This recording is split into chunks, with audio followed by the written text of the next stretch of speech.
Here we are, 5 tips for managing low-income properties from my 20 years of experience. Hey guys, I am Mr. Maciek. Welcome to the channel. If you are interested in making money, investing in real estate, and generally growing your net worth, then please subscribe below. I really appreciate it, and it helps teach the YouTube algorithm that this is what you like. Let's get right into it. We're going to be discussing 5 things that I learned on my path to being a landlord in Florida for low-income properties, 20 years of experience. Here's what we're going to cover real quickly. 1, you're not the owner. 2, be clear up front. 3, no late payment. 4, make it weekly. And 5, inspect. All right, number 1, you're not the owner, you're the manager. No matter if you own it or not, do not admit to the tenants that you are the owner.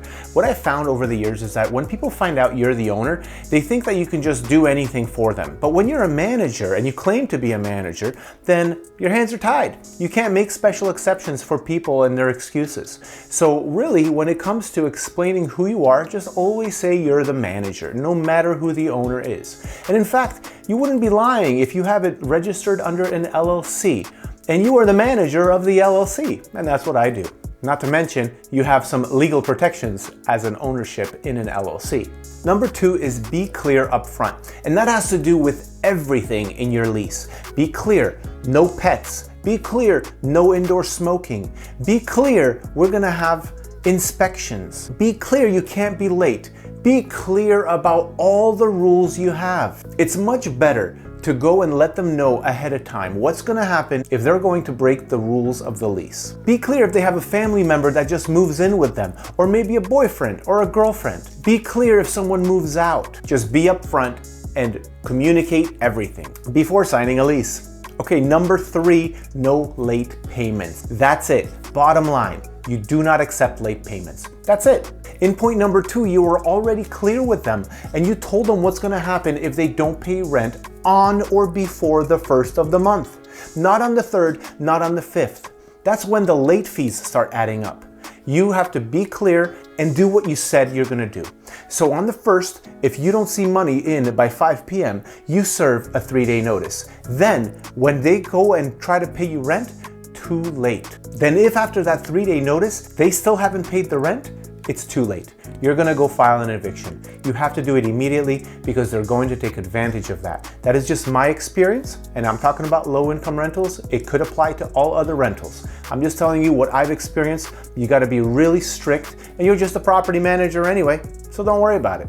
Hey, are you liking this? Please smash that like button. I would so appreciate it. And also if you haven't subscribed.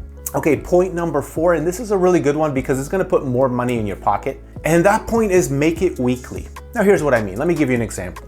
If you charge $1,000 a month for rent, you're gonna get 1,000 times 12, $12,000 for the whole year. But instead of doing that, make it weekly. Make it $250 a week.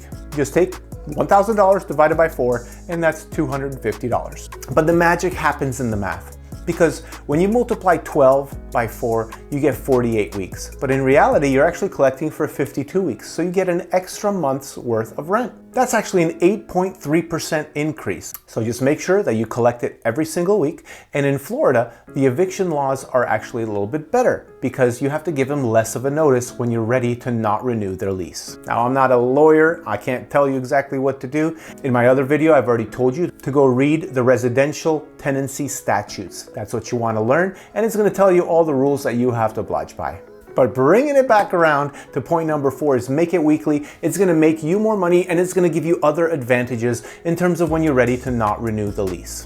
Now, the last point here is probably gonna save you a lot of money, not make you more money. And that is inspect every 4 weeks. Bottom line, you have to go in there, have a checklist. If you want that checklist, just drop me a note in the message and I'll make a video about the checklist, or I'll just give you a link or something like that. But you want to inspect every 4 weeks. You go in there, you check what it's looking like underneath all your sinks. You do a visual inspection of every single window pane, a general inspection of anything that may be looking fishy, funny, or weird. Protect your assets. You've purchased it for a lot of money and now you're trying to make a profit off of it. It's not about picking on anyone. It's about having expectations and then double checking that those expectations are being met. In fact, you came to an agreement at the beginning, you were clear with the tenants because you listened to point number 2, and now you need to go and enforce everything. So please take these 5 points, implement them into your business right away, and also watch this video. It's gonna help teach you how to get into real estate if you're just getting into this business.